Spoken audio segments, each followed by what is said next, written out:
오늘 말씀의 제목은요, 정신 차려 이 친구야 라는 주제입니다. 오늘 말씀의 제목은 정신 차려 이 친구야 라는 주제를 가지고 우리 함께 말씀을 나누고자 합니다. 사실 제가 오늘 본문과 다음 주 본문이 동일해요. 물론 그 본문이 동일하다는 건 그 다음 내용이 연결이 되고 있는데, 근데 말씀의 제목은 동일해요. 뭐냐? 정신 차려 이 친구야. 아마 우리 성도님들 어렸을 때 아마 들어봤던 노래이죠. 대중가요 노래의 가사이기도 합니다. 근데 제가 왜 저 가사를 가지고 왔냐면, 이번 한 주 동안의 말씀을 묵상하면서 어떤 말씀을 전하면 좋을까, 수련회를 앞두고 있는데, 사실 제가 본문을 3번이나 바꿨어요. 수련회를 앞두고 있는데 수련회에 관련된 본문을 가지고 설교를 할까 하다가 어떻게 하면 좋을까 기도하며 또 묵상을 하고 있는데, 정말 예상치 못하게 이 말씀이 저에게 너무 깊이 들어왔어요. 그러면서 이 말씀을 통해서 어떻게 저에게 주어졌냐면, 하나로 통일해서 정신 차려 이 친구야. 이 친구가 누구냐면 바로 저 자신이더라고요. 근데 바라기는 우리 성도님들, 정신 차려 이 친구야 라는 저 이 친구가 여기 앉아 계신 모든 성도님들 되기를 소망합니다. 그래서 오늘 말씀을 듣고 우리 모두 다 하나님의 말씀을 듣고 정신을 차려야 돼요. 하나님의 말씀을 듣고 그냥 단순히 은혜다라고 끝나는 것이 아니라, 하나님의 말씀을 들을 때마다 저 말씀이 나에게 주어지는 말씀인데, 저 말씀을 통해서 내가 정말 깨어 있어야 되는데, 근심하여 깨어 있어야 되는데, 그래서 정말 내가 정신 차려야 되는데 라는 말씀이 오늘과 다음 주에 이 메시지가 우리의 마음판에 새겨 우리가 정말 정신 차려 하나님의 말씀 가운데 살아갈 수 있는 우리 모두가 되기를 소망합니다. 날씨가요, 여름이 지나가는 것 같으면서도 아직도 여름이에요. 이 여름이 얼마나 긴지. 작년에도 여름이 참 길었죠. 근데 보통 보면 추석은 꼭 지나가야 되더라고요. 근데 작년에는 추석이 좀 빨랐는데 올해는 추석이 또 늦어요. 10월 달에 있잖아요. 그런데 날씨가 그러면 더 10월 때까지 더워질 거라 생각을 하니까 정말 어렵지만, 그럼에도 불구하고 우리 성도님들 날씨가 더울 만큼 더위 먹지 마시고 이 뜨거운 여름 더 뜨겁게 하나님의 은혜 가운데 살아가며 승리할 수 있는, 그래서 이제 다다음 주 무슨 날이죠? 수련회가 앞두고 있습니다. 수련회도 정말 뜨겁게 불태울 수 있는 우리 미라의 성도님들 되시기를 축복합니다. 말씀 들어가기 전에요, 오즈월드 체인버스 목사님께서 이렇게 말씀하셨어요. 주님을 믿는 자가 유혹에 넘어져도 소망을 품을 수 있음은 아직 회개할 기회가 있기 때문이다. 저는 그래서 이번 한 주 동안의 본문과 함께 목사님이 이야기한 저 내용과 함께 묵상을 해보니까요, 얼마나 다행이고 얼마나 은혜인지 모릅니다. 왜요? 다시 한번 더 읽어드릴게요. 주님을 믿는 자가 유혹에 넘어져도 소망을 품을 수 있음은요, 아직 회개할 기회가 있기 때문이래요. 사실 우리 성도님들 한 주일 동안에 살면서 죄 안 지으신 분들 계세요? 난 한 주일 동안에 살면서 죄 한 번도 안 짓다 교회 왔는데요? 라고 하시는 분도 계십니까?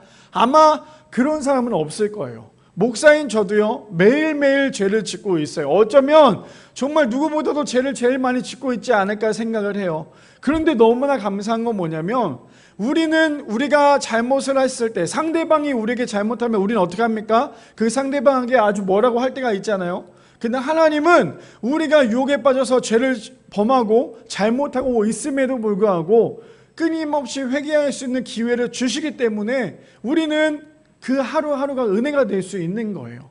바라기는 미라의 성도님들, 우리는 날마다 죄를 짓습니다. 그렇다고 해서 그 죄를 나는 오늘 죄를 지었으니까 또 회개하면 되지가 아니라, 그 죄를 지었다면 그 죄에 대해서 우리가 처절하게 회개할 때에, 하나님 앞에 나갈 때에 그 죄가 다시는 우리에게 찾아오지 못하도록, 그 죄와 우리와 타협하는 것이 아니라 날마다 주님 앞에 나갈 수 있는, 그럼에도 불구하고 하나님께서 우리에게 회개할 수 있는 은혜를 부어주셨다는 건 얼마나 감사한지 몰라요. 그래서 우리 성도님들, 아무리 우리 가운데 자꾸만 죄가 다가온다 할지라도 그 죄에 대해서 처절하게, 정말 처절하게 회개하셔야지만 그 죄를 짓지 않아요. 그런데 그 죄를 한 번은 내가 잘못할 수도 있죠. 두 번은 그럴 수 있는데 3번 이상부터는 우리가 그 죄를 즐기고 있는 거예요.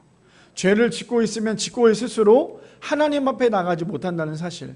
그래서 우리가 죄 가운데 타협하는 인생이 아니라 하나님 앞에 철저하게 회개하는 인생에 되어서 하나님 앞에 나갈 수 있는 우리 미라의 성도님들 되시기를 축복합니다. 오늘 말씀의 제목은 무엇입니까? 정신 차려 이 친구야. 우리 옆에 있는 사람에게 이렇게 한번 얘기해 볼까요? 정신 차려 이 친구야. 시작. 정신 차려 이 친구야. 네, 말하기 좀 힘들죠? 네, 자, 정신 차려 이 친구야라고 말하는 거 쉽지 않아요, 그렇죠?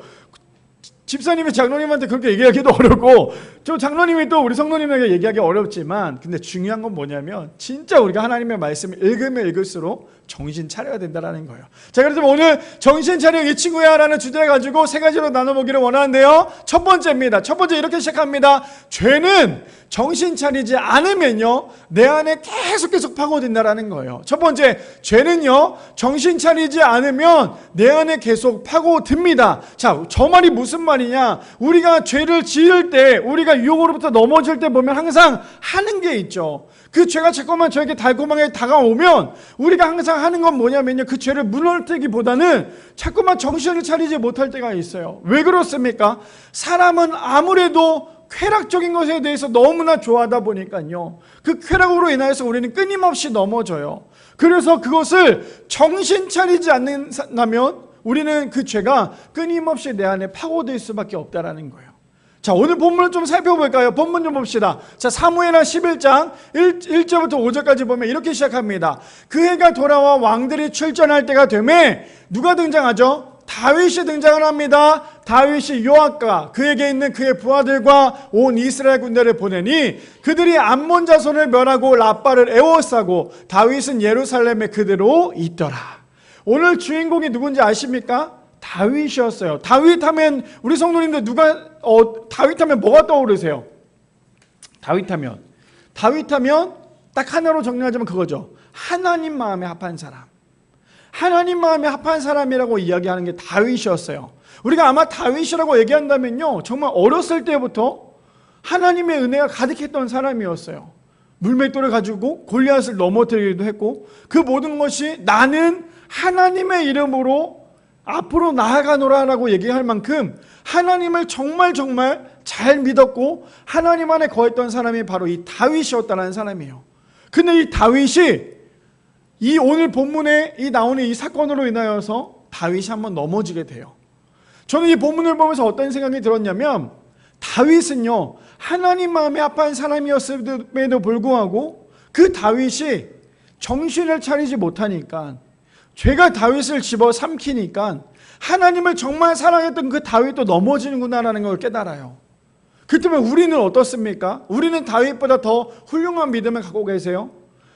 우리 또한 다윗보다 더 훌륭하지 못한다 할지라도 우리의 믿음에서 언제나 마귀는 우리를 넘어뜨리려 한다는 거예요. 그래서 오늘 본문을 보면 저 훌륭했던 다윗도, 정말 저 대단했던 다윗도, 정말 은혜가 넘쳤던 다윗도 그 죄, 요만한 죄 때문에 이 다윗이 넘어지는구나. 그리고 돌아오지 못할 강을 건넜음에도 불구하고 다윗이 다시 한 번 더 하나님께 돌아올 수 있었던 건 다윗이 하나님 앞에 철저하게, 아주 처절하게 회개가 있었기 때문이라는 거예요. 자, 그래서 오늘 본문을 계속 살펴볼까요? 다윗이 이제 전쟁을 앞두고 있습니다. 그 전쟁을 하려고 하고 있죠. 2절부터 볼까요? 2절에 보니까 저녁 때에 다윗이 그의 침상에 일어나 왕궁 옥상에 거닐다가 그곳에서 보니 한 여인이 목욕을 하는데 심히 아름다워 보이는지라. 어떤 내용인지 아시죠? 다윗이 푹 자고 일어납니다. 지금 전쟁 중에 있는데 이 왕이 계속 긴장하고 기도하고 있어야 되는 이 왕이 지금 뭐하고 있어요? 어쩌면 낮에 물론 피로해서 잘 수도 있겠죠. 근데 자고 일어났던 이 다윗이 이제 그 왕궁을 거느리고 있는 거예요. 왕궁을 거느리고 있는데 지금 거느리다 보니까 하필 또 저녁이었잖아요. 저녁에 산책이겠죠. 어떻게 보면 산책을 하고 있는데 지금 다윗 눈앞에 뭐가 펼쳐지고 있습니까? 한 여인이 목욕을 하고 있어요. 근데 다윗이 그 목욕을 하고 있는 장면을 봤을까요? 안 봤을까요? 봤어요. 봤으면 다윗이 정말 하나님 안에 있었던 사람이라면 다윗이 지금 한 여인이 앞에 목욕을 하고 있으면 다윗이 해야 될 행동은 무엇일까요? 첫 번째, 계속 보고 있는다. 두 번째, 빨리 그것을 피한다. 몇 번일까요? 당연히 그것을 빨리 피해야겠죠. 이거 안 되는데, 이러면 안 되는데 하고 다윗이 빨리 그것을 돌이켜야 돼요. 그걸 한마디로 뭐라고 얘기하냐? 회개죠. 내가 지금 앞에 놓여져 있는 거, 물론 어쩔 수 없이 내 앞에 놓여져 있는 거 볼 수는 있잖아요. 근데 봤다면 지금 다윗이 해야 될 것을 빨리 돌이켜야 돼요. 내가 지금 큰일 났다, 내가 잘못 봤다, 빨리 돌이켜야지만 되는데, 다윗이 지금 하는 행동이 어떤 건지 한번 볼까요? 3절에 보니까요, 다윗이 사람을 보내 그 여인을 알아보게 하였더니, 지금 다윗은 무엇을 하고 있습니까? 정신을 차리지 못했어요. 지금 내 앞에 놓여져 있는 그 여인이 목욕을 하고 있는데 너무나 아리따워 보이는 거예요. 그러면 거기서 다윗이 정신을 바짝 차리고 빨리 그곳을 피해서 도망가야 돼요. 우리 너무나 잘 알고 있는 요셉은 어떻습니까? 요셉은요, 보디발 장군의 아내가 요셉을 유혹을 하죠. 오늘 너가 나와 함께 동침하기만 하면 너가 지금 종살이가 아니라 내가 너에게 최선을 다해서 잘해줄 거야.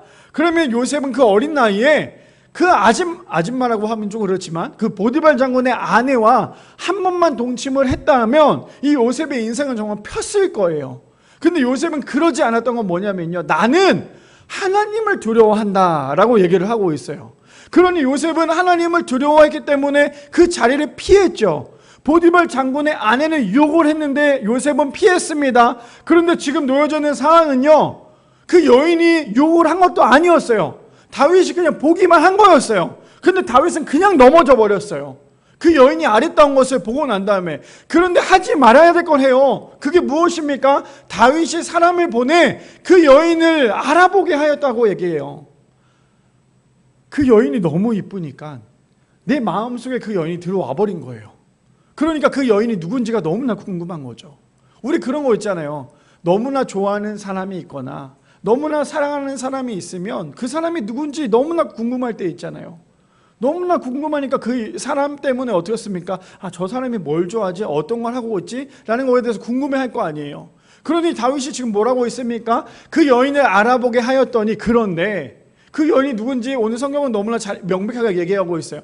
그가 아르되 그는 엘리암의 딸이요 햇사람 누구의 아내래요? 우리아의 아내래요. 우리아가 누굽니까? 다윗의 가장 잘 따르고 죽도록 충성했던 충신이었던 바로 우리아였어요. 근데 우리아의 뭐래요? 아내라고 얘기를 해요. 그러니 지금 다윗은요, 피해야 돼요. 반드시 피해야 돼요. 왜 피해야 됩니까? 자신의 충신의 아내라는 거예요. 누가요? 그 여인이. 그런데 다윗이, 자 보세요, 어쩌면 하나님께서 다윗에게 기회를 몇 번이고 주셨어요. 그 여인을 봤을 때 피할 수 있는 기회를 주셨죠. 그리고 혹 저 여인이 누군가라고 질문을 했을 때 그걸로만 그냥 끝냈으면 됐어요. 그 여인이 누구라고 얘기했을 때 그렇구나라고 하고 끝냈으면 됐어요. 근데 그 다윗은 그 안에 들어오는 그 정신을 차리지 못하는 이 마음 때문에 그 사람이 누군지를 끝까지 파악을 합니다. 근데 그 사람이 누군지를 너무나 잘 알았어요. 내가 너무나 사랑하고 내가 너무나 좋아하는 그 부하의 아내였어요. 그럼 여기서 빨리 내가 내 마음을 접어야죠. 그러니 우리 성도님들도 살아가면서 내 안에 혹시나 죄가 자꾸만 꿈틀꿈틀거린다면 우리가 해야 될 것은 빨리 그 마음을 접어야 돼요. 접고 하나님 도와주세요. 하나님 내가 지금 이것을 이겨낼 수 있는 힘이 없는데 하나님 나를 좀 이겨낼 수 있도록 도와주세요라고 기도해야 돼요. 그런데 다윗이 했던 행동은 무엇입니까? 4절에 보니까 이렇게 얘기합니다. 다윗이 누구를 보내요? 전령을 보내어 그 여자를 자기에게 데려오게 하고. 이미 다윗은요, 자신이 하지 말아야 될 그 죄를 이미 넘어버렸어요. 그래서 우리가 살아가면서 가장 중요한 건 무엇인지 아십니까? 이 선이라는 게 있어요. 이 선을 넘는 순간 우리는 완전히 와장창 무너질 수밖에 없어요. 가족 간에서도 선이 있고요, 또 교회 안에서도 선이 있고요, 사람과 사람 간에서도 선이 있어요. 그리고 죄 가운데도 선이 있어요. 그런데 지금 다윗은 뭘 하고 있습니까? 분명히 그 여인이 내가 사랑하고 내가 좋아하는 부하의 아내라는 걸 알았다면 거기서 멈춰야 함에도 불구하고 지금 뭐라고 있습니까? 전령을 보내서 그 여인을 데리고 옵니다. 어마어마한 거예요. 이거는 다윗이 하지 마라, 아니 지금까지 우리가 알았던 다윗이 말도 안 되는 행동을 하고 있는 거예요.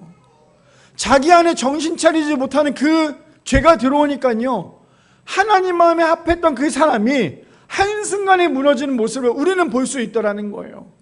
자, 그러면서 어떻게 합니까? 그런데요, 그 여자가 부정함을 깨끗하게 하였으므로 라고 얘기하죠. 저기서 말하는 부정함을 깨끗하게 했던 건 뭐냐면 이제 이 여자는요, 여성분들이 한 달에 한 번씩 하는 그것이 끝났고 이제는 임신할 수 있는 몸이 됐다라는 거예요. 그걸 얘기하고 있어요. 그랬더니 다윗이 뭐하고 있습니까? 그 여인과 함께 동침함에 그 여자가 자기 집으로 돌아가니라. 지금 저 모습을 봤을 때 어떤 생각이 드세요? 너무나 안타깝죠. 다윗은 자신의 인생의 오점을 남겼어요. 저것만 하지 않았으면 다윗이 정말 훌륭한 사람이 물론 훌륭한 사람이기도 했지만 다윗은요, 정말 하나님 앞에도 모든 사람 앞에도 존경받았던 사람이었습니다. 그런데도 불구하고 저 사람은 한 죄가 자신을 넘어뜨리고 인생의 오점을 남기게 되었어요. 우리도 마찬가지 아닐까요? 우리의 인생에 우리도요, 그 죄를 이겨내지 못하면 우리의 인생 가운데 그 오점을 남길 수밖에 없어요. 그러니 정신 차리지 않으면 자꾸만 내 안에 죄가 계속해서 파고듭니다. 다윗이 처음에 지었던 죄가 뭔데요? 그 여인을 봤죠. 정신 차렸으면 거기서 멈춰야죠. 근데 정신 차리지 못한 게 죄가 파고드는데 어떻게 파고듭니까? 그 여인이 누군지에 대해서 궁금해서 얘기를 하죠. 그 여인을 데리고 오라고 합니다. 그 여인과 동침을 해요. 계속해서 끊임없이 정신 차리지 못했던 다윗은요, 죄 가운데 타협을 하게 되고 내 안에 자꾸만 죄가 파고들게 되었어요. 그러면서 5절에요, 이렇게 얘기합니다. 그 여인이 임신을 해버립니다. 얼마나 안타까운 지금 상황인지 아시겠죠? 그 여인이 임신합니다. 그리고는 사람을 보내 다윗에게 말하여 이르되 내가 임신하였나이다 하니라. 다윗이 하지 말아야 될 그 죄를 범하게 된다는 거예요. 그러니 마지막 죄는 엄청나게 큰 죄 가운데 있어요. 이거는 다음 주에 제가 말씀드리겠지만 여기까지만 해도 다윗은요, 끊임없이 자신의 죄로 인하여 끊임없이 내 안에 죄가 파고들었어요. 근데 죄라는 것이 내 안에 한번 파고들면요, 이 죄가 빨리 회복이 안 돼요. 계속 내 안에 그런 거 있죠.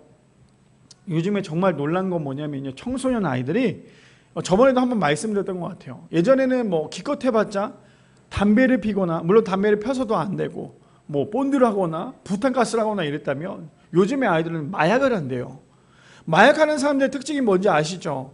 한번 마약을 맞은 사람들은요, 그 쾌락 때문에 뇌가 변한대요. 뇌가 변하니까 그 쾌락 때문에 마약을 안 하면 이 사람이 죽는다는 거예요. 막 미쳐버린다는 거죠. 왜요? 그 쾌락 때문에. 근데 지금 죄도요, 마약과 똑같아요. 내 안에 그 쾌락이라는 마약이 들어오면, 죄가 들어오면 그걸로 인하여 자꾸만 나를 넘어뜨리는 그 일들이 벌어질 수밖에 없다는 거죠. 그러니 어떤 일이 벌어집니까? 결국에는 그 여인이 임신을 하고 다윗은 그 소식을 듣게 되더라는 거예요. 우리가 너무나 잘 알고 있는 창세기 말씀을 좀 살펴볼까요? 창세기 보니까요, 창세기 3장 6절 말씀에 이렇게 얘기합니다. 여자가 그 나무를 본즉 먹음직도 하고 보암직도 하고 지혜롭게 할 만큼 탐스럽게도 한 나무인지라. 오늘 본문과 이 여인과 이 하와와 공통점이 뭔지 아시죠? 지금 내 앞에 놓여져 있는 그 죄에 대해서 빨리 돌이켜야 되는데 다윗도 돌이키지 않았고요, 하와는 하물며 그것에 대해서 너무나 좋게 보고 있는 모습이 이 하와의 모습이었다는 거예요. 그러니 뭐라고 얘기해요? 그 나무를 본즉 먹음직도 하고 보암직도 하고 지혜롭게 할 만큼 탐스럽게도 한 나무인지라. 그 여자가 그 열매를 따먹고 자기와 함께 있는 남편에게도 주매 그도 먹은지라. 다윗도 이 하와의 공통점이 무엇입니까? 그것을 봤으면 빨리 돌이켜야죠. 여인을 봤으면 빨리 돌이켜야죠. 선악과를 봤으면 빨리 돌이켜야죠. 분명 하나님께서 그건 죄라고 말씀하셨는데, 그런데 지금 다윗도 이 하와도 했던 행동은 무엇입니까? 따먹고요, 자기가 따먹은 것이 죄라는 걸 아니까요, 자신의 남편도 줘요. 같은 공범을 만들기 위해서. 다윗도 마찬가지 아니에요? 자신이 죄를 지으니까요, 한번 마음에 그 마음을 품어버리니까 그 죄 가운데 계속 죄를 자신 안에서 가지고 오잖아요. 그러니 우리가 해야 될 건 무엇입니까? 죄로부터 타협해서는 안 돼요. 첫 번째 주제가 무엇입니까? 이거였죠. 첫 번째 주제가 이거였어요. 죄는 정신 차리지 않으면 자꾸만 내 안에 파고든다라고 얘기해요. 그래서 우리 성도님 오늘 말씀을 들으면서 읽어보면서 어떠한 마음이 드십니까? 목사님 저는 그럴 리 없어요. 아니요. 우리도 언제나 넘어질 준비가 되어 있어요. 어쩌면 우리의 모습은요, 달리기 할 때 보면 아시죠? 준비할 때 이렇게 하고 앞에 당장이라도 뛰어갈 준비를 하잖아요. 그러다 땅 하면 바로 뛰어가야 되는 게 달리기 선수잖아요. 근데 우리도 마찬가지로 준비를 하고 있어요. 달리기가 아니라 죄를 범할 준비를. 그래서 죄를 범할 준비를 하고 있다가 내 앞에 죄가 딱 놓여지면 바로 달리기 선수가 땅 하고 뛰어가서 그 죄를 짓는 게 우리의 모습 아닐까요? 저는 오늘 저 말씀을 보면서 제 모습이 저 말씀과 너무나 똑같았어요. 앞에 놓여져 있는 그 죄를 봤을 때 나도 달리기 선수처럼 죄처럼 땅 하면 그 죄를 향해서 뛰어가는 것이 나의 모습이구나. 그래서 우리 성도님들도 해야 될 건 무엇입니까? 내 안에 자꾸만 죄가 들어온다면 정신 차려서 그 죄가 더 이상 침투하지 못하도록 파고들지 못하도록 우리가 해야 될 것은요, 바로 돌이키고 하나님 앞에 처절하게 철저하게 회개할 수 있는 그런 은혜가 주어져야 한다는 거예요. 바라기는 우리 미랄의 성도님들, 날마다 주님 앞에 내 앞에 자꾸만 죄가 꿈틀꿈틀 거린다 할지라도 그 죄와 타협하지 마시고 그 쾌락의 죄 때문에 넘어지지 마시고 날마다 주님 꼭 붙잡고 그 죄를 이겨낼 수 있는 우리 미랄의 성도님들 되시기를 축복합니다. 두 번째입니다. 두 번째는요, 자신 스스로 죄를 지으려는 순간 더 큰 죄를 짓게 된다라는 거예요. 두 번째는 자신 스스로 죄를 지으려는 순간 더 큰 죄를 짓게 됩니다. 많은 사람들의 공통점인 것 같아요. 어떤 겁니까? 내가 죄를 지으면요, 그 죄를 자꾸만 내 힘으로 지으려고 해요. 쓱쓱쓱쓱 그 죄를 지으려고 합니다. 근데 내 자신이 지은 죄를 지을 수 있을까요? TV 프로그램이나 이런 범죄 같은 그런 내용을 봐도요, 사람들이 한 번의 죄 때문에 마지막 사람을 살인하는 모습까지 보게 돼요. 오늘 다윗도 마찬가지였어요. 우리가 내 앞에 놓여져 있는 내가 잘못 지었던 그 죄를 내 스스로가 지으려고 하는 순간 우리는 더 큰 죄를 지을 수밖에 없어요. 왜요? 우리는 우리 스스로가 죄를 지을 수가 없어요. 우리는 우리 스스로가 내 자신을 용서할 수 없어요. 왜요? 우리는 죄인이잖아요. 그럼 우리가 죄를 지는 그 순간 무엇을 해야 됩니까? 하나님 앞에 뛰어나가야 돼요. 지금 내가 잘못하고 있는 이 모습 가운데 빨리 뛰쳐나가서 하나님 나를 용서해달라고 우리가 이야기해야 되는 게 우리의 모습이 되어야 한다는 거죠. 자, 이어서 봅시다. 사무엘하 11장 6절 말씀부터 볼까요? 다윗이 요압에게 기변하여 햇사람 우리아를 내게 보내라. 하나님의 요압이 우리아를 다윗에게로 보내니 라고 얘기합니다. 지금 전까지 어떤 죄를 지었는지 아시죠? 다윗이 동침한 여인이 임신을 하게 됩니다. 그런데 그 죄를, 그 임신한 걸 알았던 다윗은 만약에 그것이 죄라는 거에 대해서 몰랐다면, 아니 그것이 죄라고 생각을 안 했다면 다윗은 이러한 죄를 또 범하지 않았을 거예요. 자신이 잘못했다는 것을 너무나 잘 알았으니까요, 그 죄를 지우기 위해서 했던 행동이 무엇이냐면 요압에게 편지를 써서 그 사람에게, 요압에게 이야기를 하는 거예요. 빨리 가서 우리아를 데리고 와. 빨리 가서 우리아를 데리고 와. 왜 우리아를 데리고 오라고 할까요? 전쟁 중에 있었던 우리아를 데리고 오라고 했던 이유는 무엇입니까? 자신의 죄를 지우려고 하기 때문이에요. 자신의 죄를 덮기 위해서 지금 그 여인의 남편인 우리아를 빨리 나에게 데리고 오라고 얘기하는 것이 다윗의 모습이더라는 거예요. 지금 뭐 하고 있는 상황이에요? 전쟁 중이에요. 내 부하는 지금 전쟁 가운데 죽고 있어요. 전쟁을 하면서. 근데 지금 자신이 지은 죄 때문에 전쟁 중에 있었던 자신의 부하, 그 리더를 빨리 내 앞에 데리고 오라고 얘기하고 있는 거예요. 얼마나 다윗이 지혜롭지 못한 행동을 하고 있는지 아시겠죠? 사람이, 죄가요, 내 안에 들어와서 내 눈을, 내 시야를 가려버리면요, 분별력을 잃어버려요.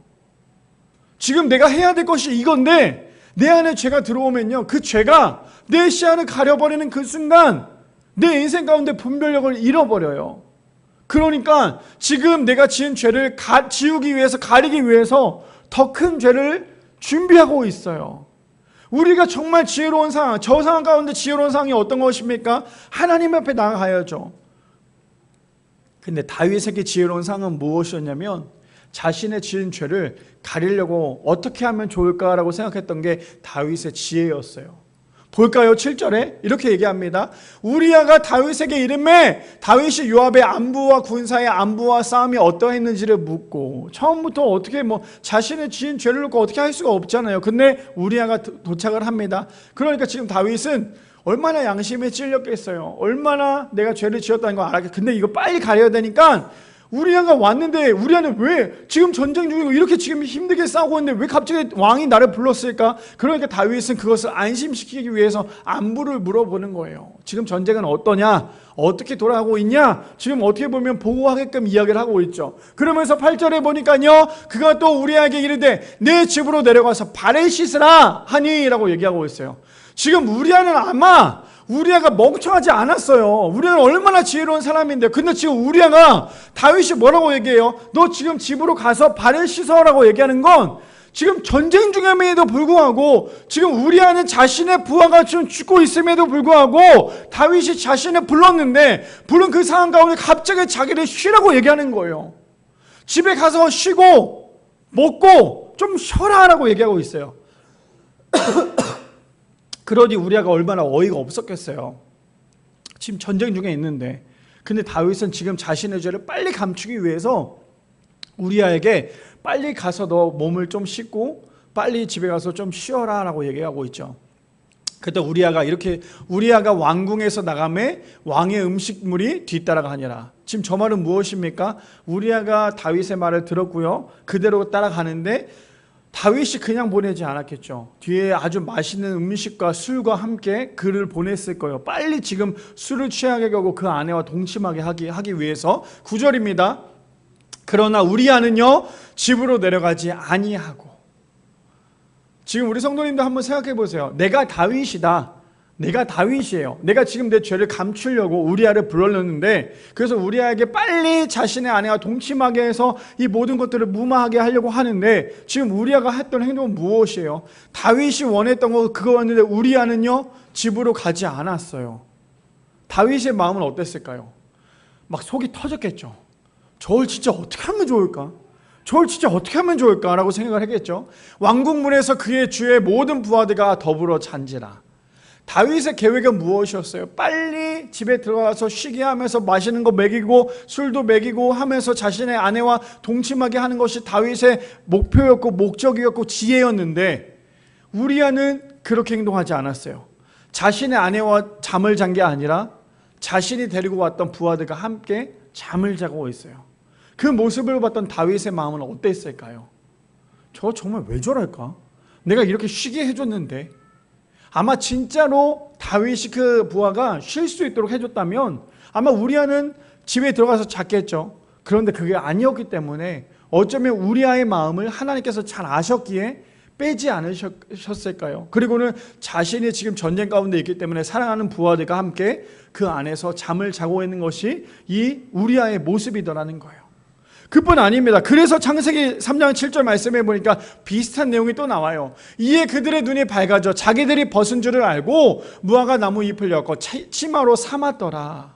지금 동일한 내용인데 어떠한 내용인지 아시겠죠? 아담과 하와가 죄를 짓습니다. 그들이 해야 될 건 무엇이요? 하나님, 내가 지금 선악과를 따먹었어요. 어떻게 하면 좋을까요? 주님 용서해 주세요 라고 해야 되는데도 불구하고 자신들이 벗은 걸 알았어요. 그걸 어떻게 알았을까요?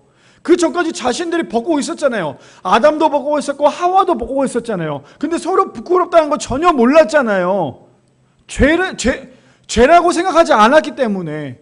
그래서 그거에 대해서 부끄럽다고 생각을 하지 않았는데, 자신들이 죄를 지으니까요, 자신의 모든 것이 너무나 부끄러운 모습을 보이니까 그들이 했던 행동은 무엇이냐면 자신의 죄를 감추기 위해서 지금 무화과 나무 잎을 엮어서 자신의 몸을 가리고 있는 모습을 보게 돼요. 무슨 말입니까? 죄가 있으면 그 죄를 지우려고 하기보다, 덮으려고 하기보다 빨리 하나님 앞에 나가야 하는데도 불구하고 오늘 다윗도 이 아담과 하와도 했던 행동은 자신의 죄를 덮고 지우기 위해서 자신의 힘으로 뭔가를 자꾸만 하려고 했던 거였어요. 다윗도 지금 빨리 이것을 하나님 앞에 돌이켜 죄에 대해 회개해야 되는데, 자신이 지금 했던 행동은 자신의 부하를 빨리 데리고 와서 빨리 동침해서 자기가 했던 죄를 빨리 지우려고 했던 것이 이 다윗의 모습이에요. 아담과 하와도 마찬가지로 선악과를 따먹었고 그들이 했던 행동이 바로 자신의 죄가 들춰나니까 빨리 자신의 죄를 감추기 위해서 무화과나무 잎을 엮어서 가리고 있는 것이 이들의 모습이더라는 거예요. 우리는 우리 자신의 스스로가 절대 죄를 지울 수 없어요. 우리는 우리 스스로 자신이 지은 죄를요, 우리는 덮을 수 없다라는 거예요. 그러면 우리가 해야 될 건 무엇입니까? 계속 죄 가운데 더 큰 죄를 지으려고 가는 것이 아니라 하나님 앞에 나가야죠. 거짓말하는 사람의 특징이 무엇인데요? 거짓말하는 사람의 특징은요, 자신이 한 번 거짓말하는 거 가지고 더 큰 거짓말로 그것을 가리고요, 더 큰 거짓말로 그것을 가리고요, 더 큰 거짓말로 그것을 가려요. 그러다 보면 그 거짓말 때문에 내가 언제 그 거짓말을 했는지도 모를 만큼 그 거짓말로 인해 자신이 넘어질 수밖에 없어요. 죄도 마찬가지예요. 지금 당장 내가 이 죄를 빨리 하나님 앞에 회개하지 않으면요, 그 죄가 나중에 내 자신을 집어삼키더라는 거예요. 근데 오늘 본문도 다윗도 아담과 하와도 자신의 죄 때문에 결국 넘어질 수밖에 없어요. 저도 오늘 이 본문을 읽으면서 이 본문에 대해서 묵상을 하면서 어떤 생각이 들었냐면, 그렇다면 하나님이 나를 보셨을 때, 하나님이 지금 내 모습을 볼 때 과연 어떻게 나를 보고 계실까? 나는 목사이고, 나는 날마다 기도한다 하고, 나는 날마다 하나님의 말씀을 보고 묵상한다고 하면서 과연 내 모습을 보고 계신 하나님은 어떤 마음이실까? 사람들이 봤을 때 아이고 목사님이시네요, 아이고 기도도 많이 하시고 말씀도 많이 보시고 정말 목사님은 죄도 안 지으시죠 라고 생각을 하겠지만, 사람들의 모습 가운데서는 그런 모습으로 보일 수도 있겠지만 하나님이 지금 내 모습을 보면 어떠한 모습일까? 다윗은 자신의 죄를 짓잖아요. 근데 죄를 누구만 알아요? 자신만 알고 있었잖아요. 사람들이 알지 못했잖아요. 그러니까 사람들은 그냥 다윗이 위대한 왕이라고만 생각을 했을 거 아니에요.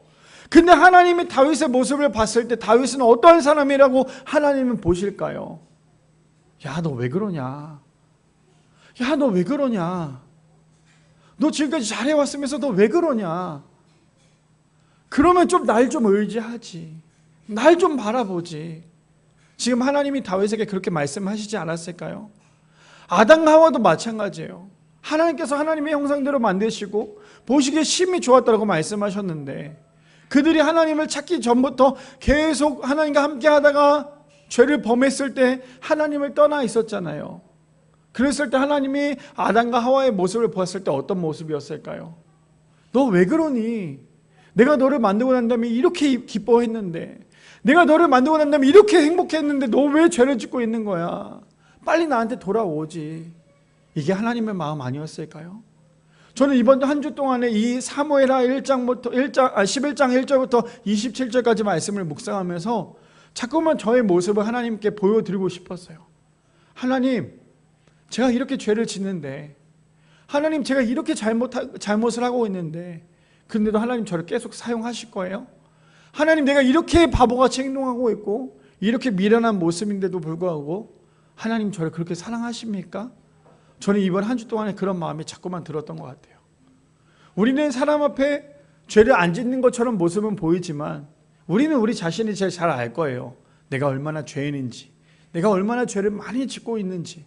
그러니 우리는 그 죄를 자꾸만, 남들은 모르기 때문에 그 죄를 자꾸만 덮고 있고 지우고 있잖아요. 근데 절대 그 죄는 내 힘으로 내 스스로 지울 수 없다라는 거예요. 바라기는 우리 미랄의 성도님들, 우리가 하나님 앞에 가장 솔직한 모습으로 서 있기를 소망합니다. 하나님 앞에 죄인된 모습까지도, 가시적인 모습까지도 하나님 앞에 보이려고 하지 마시고, 하나님, 나는 이렇게 죄인입니다, 있는 모습 그대로로 주님 앞에 보여줄 수 있는 우리 모두가 되기를 소망합니다. 그래서 내가 죄를 지었다면요, 그 죄를 덮고 지우기보다 하나님 앞에 처절하게 철저하게 회개할 수 있는 우리 미랄의 성도님들 되시기를 축복합니다. 마지막 세 번째입니다. 마지막 세 번째는요, 바짝 정신을 차리고 철저하게 죄를 경계해야 한다는 거예요. 마지막 세 번째, 바짝 정신을 차리고요, 철저하게 죄를 경계해야 합니다. 자, 마지막 본문 볼까요? 어떻게 내용이 흘러가는지. 자, 사무엘하 11장 10절부터 보면 어떤 사람이 다윗에게 아뢰되 우리가 그의 집으로 내려가지 아니하였나이다. 다윗이 우리에게 이르되 내가 길 갔다가 돌아온 것이 아니냐, 어찌하여 내 집으로 내려가지 아니하였느냐 하니? 라고 얘기하고 있어요. 어떤 내용인지 아시죠? 분명히 다윗은 우리아에게 집으로 들어가고 맛있는 것을 먹고 아내와 동침할 수 있도록 분위기를 만들어줬는데도 불구하고 지금 그 모습이 아니라 자신의 부하와 자고 있는 모습을 보고 난 다음에 다윗이 그 모습을 보고 난 다음에 너무 화가 나니까 얘기하는 거예요. 내가 분명히 집으로 가라 그랬지, 분명히 집에 와서 쉬라고 했지 라고 지금 다윗은 얘기하고 있습니다. 그리고는 11절에요, 우리아가 다윗에게 아뢰되 언약궤와 이스라엘과 유다가 야영 중에 있고 내 주 요압과 내 왕의 부하들이 바깥에 들에 진을 치고 있거늘 내가 어찌하여 내 집으로 가서 먹고 마시고 내 처와 같이 자리이까? 내가 이를 행하지 아니하기로 왕의 살아계심과 왕의 혼의 살아계심을 듣고 맹세하나이다 하니라 라고 얘기하고 있어요. 저 본문을 보면 우리는 어떤 마음이 드십니까? 저는 우리아 같은 함께 할 수 있는 동역자가 있다면 정말 너무나 행복할 것 같아요. 근데 저는 사실 있어요. 우리 교회 안에 우리 성도님들이 모두 다 우리아예요. 저에게는 함께 동역할 수 있는 너무나 귀하고 복된 사람들이에요. 근데 그 사람에게 실망을 주는 그 순간 목회가 끝이에요. 무슨 말인지 이해되십니까? 모든 목사님들이 동일할 거예요. 모든 성도님들이 우리아처럼 정말 나에게는 너무나 중요하고 너무나 복된 동역자라고 생각을 할 거예요. 근데 그 동역자에게 실망을 주는 순간 목회는 끝이에요. 저도 마찬가지고. 저도 그래서 저 말씀을 묵상하면서 얼마나 어떤 생각이 들었냐면 더더욱 내가 우리 성도님들한테 실망을 드리지 말아야겠다, 더 잘하겠다, 더 열심히 해야겠다라는 생각을 참 많이 했던 한 주였던 것 같아요. 근데 지금 우리아는 뭐라고 얘기합니까? 지금 이 상황 가운데 무슨 내가 내 아내와 잠을 잡니까? 지금 전쟁 중에 있고 지금 이렇게 어려운 가운데 내가 어떻게 아내와 잠을 잘 수 있습니까? 나는 왕도 지켜야 되고 정말 나는 최선을 다해야 합니다. 이 말을 들었다면 지금 다윗이 해야 될 건 무엇일까요?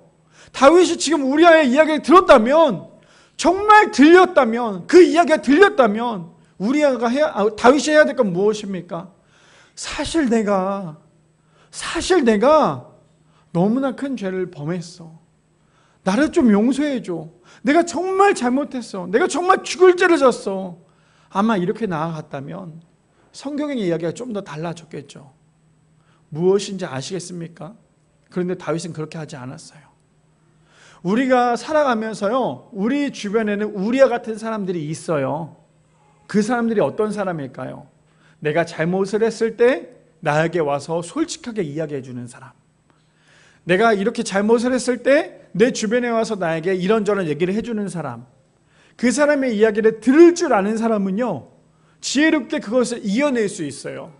그런데 여전히 우리아가 옆에서 얘기했는데도 불구하고 그것이 들리지 않고 내가 내 감정대로, 내 마음대로, 내 고집대로 이야기하는 사람은 절대로 그것을 벗어날 수 없어요. 지금 우리아의 그 한마디에 다윗이 죄라는 거에 대한 그 분별력을 제대로 찾았다면, 죄가 눈에 가려졌던 그 죄가 벗어났다면, 우리아의 귀를 통해서, 우리아의 이야기를 통해서 귀가 열려 있었다면 다윗은요 지금 당장 무릎 꿇고 회개했을 거예요. 근데 다윗은요 그것 또한 회개하지 않고 그 죄를 덮으려고 했어요. 자, 이어서 볼까요? 이어서 봅시다. 12절에 다윗이 우리에게 이르되 오늘 여기 있으라, 내일은 내가 너를 보내리라. 우리아가 그날에 예루살렘에 머무니라. 이튿날. 다윗은 포기하지 않았어요.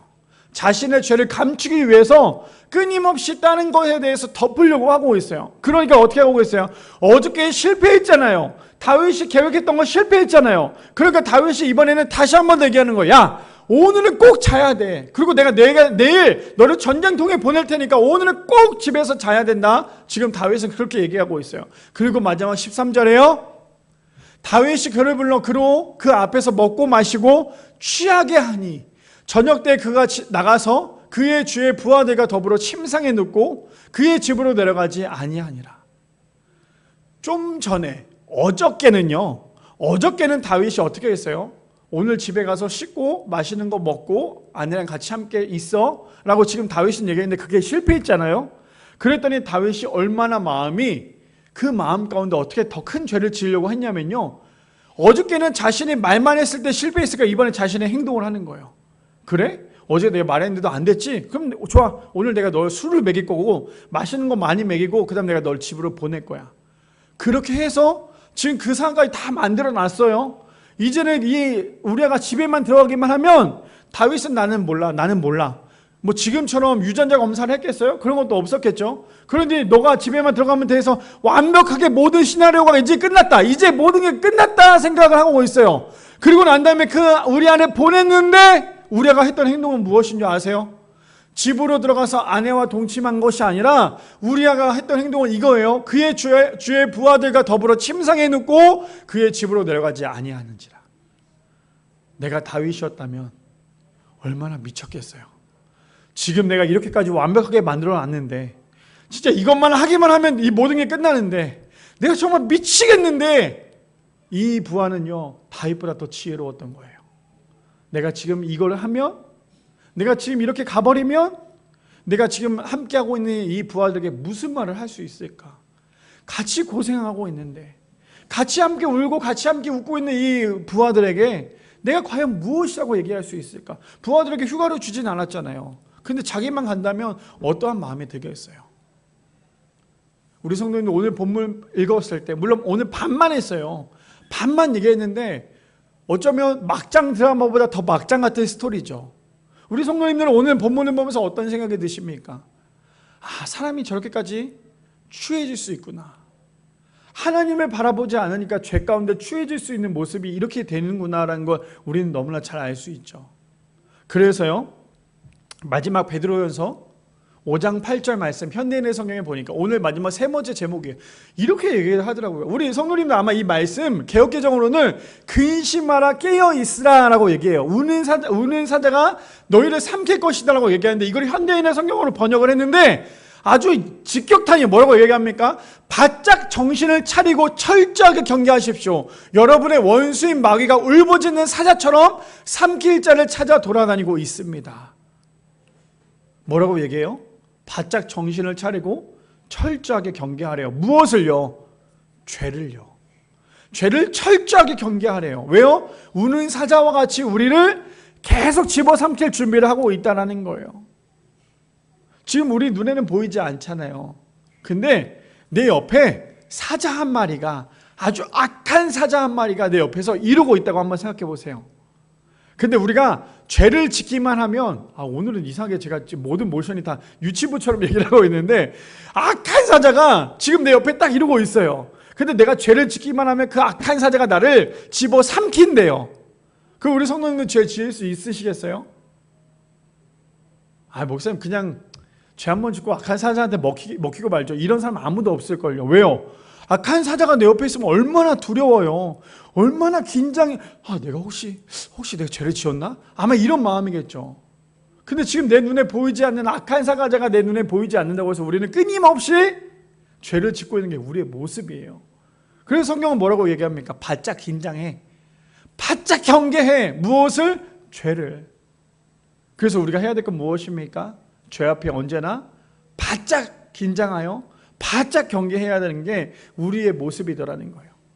제가 사실 아마 우리 성도님들께 이번 주에 말씀을 드렸지만 제가 이번 주에 이제 입원을 했었어요. 화요일 날 이제 일을 하다가 사고가 났는데 자동차가 저를 또 하필 밀어가지고 제가 옆에 넘어지는 그런 사건이 있었어요. 그래서 이런저런 보험이나 이런 게 해결되지 않아서 결국에 또 몸도 좋지도 않고 해서 병원에 입원을 했는데 어떤 마음이 들었냐면 병원에 입원을 했을 때 의사 선생님한테 물어봤어요. 제가 목요일 날 입원을 했거든요. 그래서 의사 선생님한테 언제 제가 혹시 퇴원할 수 있나요?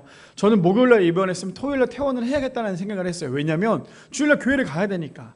근데 월요일 날 퇴원을 해야 된대요. 그래서 월요일 날 퇴원을 한다고 하면 제가 주일 날 어떻게 해요? 우리 교회 뭐 사역자가 있는 것도 아니고. 그래서 제가 이제 물어봤죠. 그럼 제가 혹시 주일 날 한 3시간 정도 외출이 가능할까요? 라고 얘기했더니 안 된대요. 절대 안 된대요. 만약에 3시간씩 자기 마음대로 자기 개인적인 일대로 나가면 강제 퇴실을 시킬 거래요. 그래서 제가 마음이 얼마나 어려웠던지 나는 지금 이 병원에서 치료를 받기도 해야 되는데 지금 병원에서는 저를 나가지도 못하게 하니까. 그래서 제가 우리 아내한테 전화를 했죠. 있잖아, 병원에서 나보고 나가지 말래. 못 나가게 했어. 근데 우리 아내가 뭐라고 얘기했는지 아세요?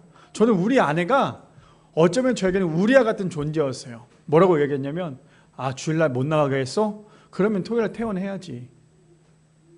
제 마음 한켠에 반쪽은요, 야 진짜 우리 아내가 나보다 믿음이 훨씬 더 좋은 사람이구나. 또 반대로 한쪽은 야 자기 남편이 입원했는데 빨리 퇴원하라고 하는 저 아내 어떤 사람인 거야 도대체, 이런 생각이 드는 거예요. 근데 저희 아내 그 이야기가 딱 한마디에 제 마음속에 어떤 마음이 들었냐면, 하나님께서 회복을 주시는 거예요. 봤지? 네가 갈팡질팡할 때 옆에서 얘기해 주는 사람이 있어.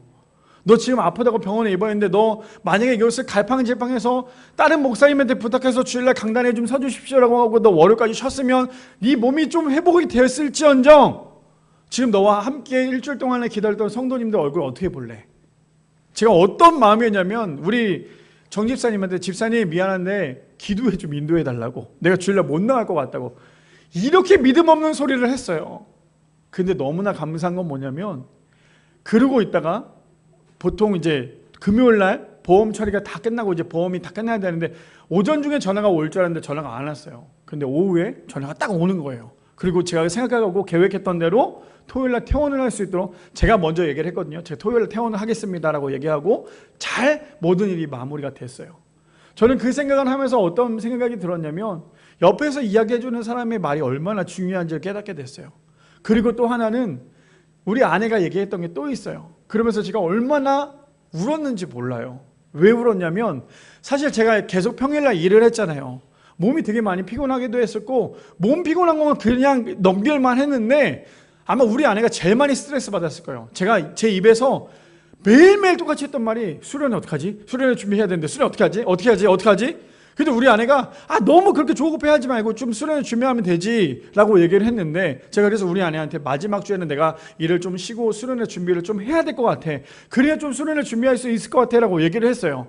근데 하나님이 저를 얼마나 사랑하시는지, 마지막 주에 쉬게 하는 건 당연한 거고 이미 그 전주 이틀 전부터 병원에 입원을 시키고 몸도 회복시키시고 마음도 회복을 시키시면서 모든 것을 회복시키고 수련회 준비할 수 있는 마음을 주셨어요. 우리 아내가 그 얘기를 저한테 하는 거예요. 하나님께서 오빠를 너무나 사랑하는 것 같아. 왜? 오빠가 쉬지 못하는 거 알고 지금 완전히 몰아서 쉬고 완전히 치료하고 그 다음에 수련회 준비할 수 있도록 하나님께서 지금 이 시간을 부어주신 것 같아.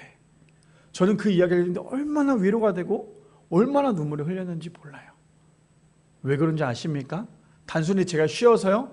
단순히 제가 수련회 준비 때문에요? 아니요. 나보다 나를 더 잘 아시는 하나님께서 내가 해야 될 것을 먼저 아시고 내가 혹시 그것 때문에 조급해하거나 힘들어 할까 봐 하나님께서 이미 길을 만들어 놓으신 거예요. 우리의 인생도 마찬가지예요. 자꾸만 내가 내 자신의 길을 만들려고 하다 보니까요, 우리는 끊임없이 조급해하고 넘어지는 게 우리의 모습이에요. 하나님만 바라보면 하나님께서 이미 길을 만들어 놓으셨어요. 너는 그 길만 걸어오면 돼. 그 길만 걸어오면 너의 인생은 내가 다 책임져 줄 거야. 근데 우리는 끊임없이 호시탐탐 양옆을 바라보면서 내가 내 길을 개척하려고 노력을 하다 보니까요, 하나님보다 기도보다 앞서다 보니까 넘어지고 있는 게 우리의 모습 아닐까요? 어쩌면 오늘 다윗도요 그런 마음이었을 거예요. 하나님만 바라봤으면, 지금까지 하나님께서 모든 길을 앞서가셨고 길을 만들어 놓으셨잖아요. 그 길대로만 갔으면 다윗은 성공했고 인생에 오점도 나지 않았겠죠. 근데 다윗은요, 자신이 너무나 지금까지 살면서 너무나 은혜만 넘치니까 그 은혜 귀한지를 모르고 양옆을 바라보다 보니까 넘어지더라는 거예요. 제가 그래서 어저께 퇴원을 하자마자 우리 아내랑 아이들랑 제일 먼저 교회에 왔어요. 교회에 와서 여기 앉아서 기도하는데 어떤 마음이 들었냐면, 하나님, 매주마다 앉아서 기도하는 이 자리가 오늘은 너무나 감사한 하루인 것 같아요. 우리 성도님들 매주마다 와서 드리는 이 앉아있는 이 자리가요 얼마나 귀한지 아십니까? 내가 입원해서 못 오고 내가 일 때문에 못 와서 이 자리에 나오지 못한다면 아마 그 자리가 생각이 굉장히 많이 날 거예요. 하나님은 오늘도 우리의 인생을 책임져 주십니다. 그래서 우리가 해야 될 건 무엇입니까? 정신 바짝 차리고 죄로부터 경계하여서 하나님만 바라볼 줄 알아야 돼요. 오늘 말씀의 제목이 무엇이죠? 정신 차려 이 친구야 입니다. 바라기는 미랄의 성도님들, 이번 주와 다음 주 정신 바짝 차려서 죄와 타협하지 않고 기도하는 마음으로 준비하여서 이번 수련회 가운데 은혜만 받고 돌아올 수 있는 제발 부탁인데요. 수련회 준비하는 이제 한 주밖에 남지 않았어요. 제발 마귀한테 지지 마세요. 자꾸만 내 안에 수련회 가고 싶지 않다는 마음이 생기면 그 마음을 이겨내세요. 누굴 통해서? 하나님을 통해서. 자꾸만 만들어내지 마시고 하나님만 바라봐서 이번 수련회 준비하는 모든 것들, 이번 수련회 가서 정말 아무것도 하지 마시고 은혜만 받고 돌아올 수 있는, 그래서 하루하루가 은혜의 시간이고 은혜의 자리가 될 수 있는 우리 미라의 성도님들 되시기를 축복합니다.